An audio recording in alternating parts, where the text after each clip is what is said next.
In the smoldering aftermath of southern Lebanon, a new reality is taking shape, one that is rapidly reshaping the geopolitical landscape. For years, ceasefires in this region have operated under a deeply flawed premise that one side could continue military actions while claiming restraint. In practice, that meant ongoing strikes, destroyed infrastructure, and civilians caught in the crossfire despite so-called truces. Now, that model is being tested. On Thursday, US President Donald Trump announced that the ceasefire between Israel and Lebanon would be extended by 3 weeks. But on the ground, the situation tells a different story. Reports indicate that military operations have continued, with renewed exchanges of fire, rising casualties, and increasing tensions along the border.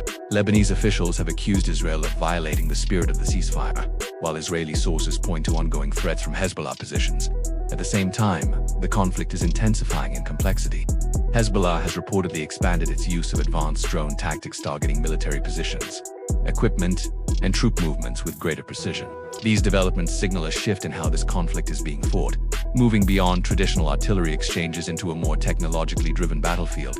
Israeli forces, in response, have carried out airstrikes targeting what they describe as militant infrastructure and launch sites.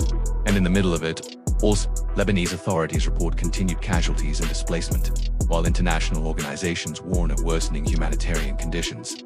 The destruction of homes, public infrastructure, and essential services has added pressure to an already fragile situation. This pattern is not new.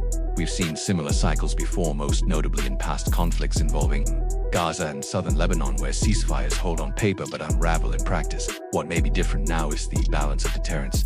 Hezbollah's evolving tactics, particularly in drone warfare, appear aimed at challenging Israel's operational freedom. Analysts suggest this could mark a shift toward a more symmetrical form of engagement where both sides are capable of inflicting sustained disruption. At the same time, Israeli leadership, including Prime Minister Benjamin Netanyahu, has maintained that military operations will continue where threats are identified. Meanwhile, diplomatic pressure is building. International leaders are calling for a broader, more enforceable ceasefire that includes all active fronts, not just selective zones. And beyond the battlefield, the human cost continues to rise. Lebanon's health ministry reports thousands killed or wounded since the escalation began, with over 1 million people displaced. Journalists, aid workers, and civilians remain at risk in active conflict zones. So what are we really looking at?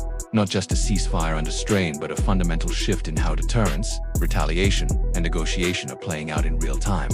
Because this is no longer just about territory or tactics. It's about whether ceasefires still mean anything in modern warfare. If you want reporting that cuts through the noise and focuses on what's actually happening on the ground, make sure you subscribe, turn on notifications, and stay with Free Press TV. Because we don't just follow the story, we break it down.